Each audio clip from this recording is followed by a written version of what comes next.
যদি ক্ষুধার্ত ভিক্ষুকের মতো অনাথ হয়ে তোমার দরজায় গিয়ে দাঁড়িয়ে বলি ভিক্ষা নয়, আমার তোমাকেই লাগবে, তখন কি ফিরিয়ে দেবে? আমি জানি ভালোবাসা চাওয়ার জন্য অনেক যোগ্যতার প্রয়োজন, অনেক কিছু প্রয়োজন হয় একজন মানুষকে নিজের করার জন্য। সবগুলো যোগ্যতা হয়তো সবার মধ্যে থাকে না। মূলত সৃষ্টিকর্তা সবাইকে এমন পারফেক্ট করে বানায়ও না। সৃষ্টিকর্তা সবাইকে সব দিক থেকে দেয় না। সেই জন্যই হয়তো তিনি আমার কাছ থেকে তোমাকেই কেড়ে নিয়েছে। ওই যে মানুষ বলে না, মানুষের চাওয়া মূল্যবান জিনিসগুলোই মানুষ জীবনের পথে হারিয়ে ফেলে। এই এক জীবনের রাস্তায় কত কিছু হারালাম, কোনো কিছুর দুঃখই আমাকে বেশি দিন কাবু করতে পারেনি। কিন্তু দেখো, তোমাকে হারানোর পর সেই দুঃখটা আর আমার পিছুই ছাড়েনি।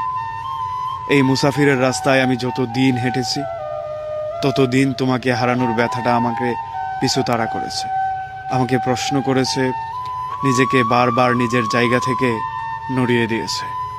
আমি সবসময় ভেবে গেলাম, কেন তোমাকে পেলাম না, কেন আমার এত কিছু থাকতে তোমাকেই হারাতে হলো।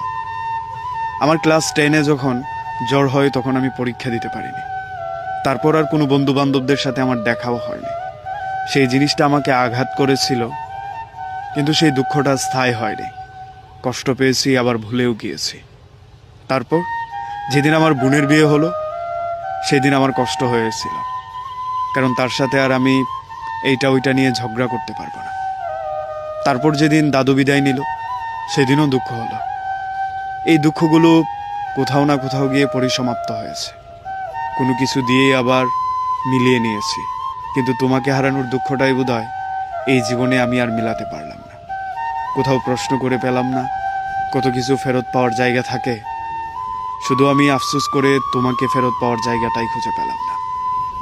এটা প্রতিটা মানুষের জীবনেই একটা অনাকাঙ্ক্ষিত আফসোস, যেটা সারা জীবন তাড়িয়ে বেড়ায়, কোনো না কোনো কিছু হারানোর ব্যথা।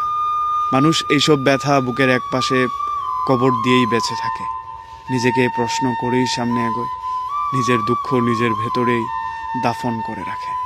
এসব কষ্ট বলা যায় না, সওয়া যায় না, মেনেও নেওয়া যায় না। এসব কষ্ট নিয়েই আমরা এক জীবনের পুরো সফর পাড়ি জমাই কবরে।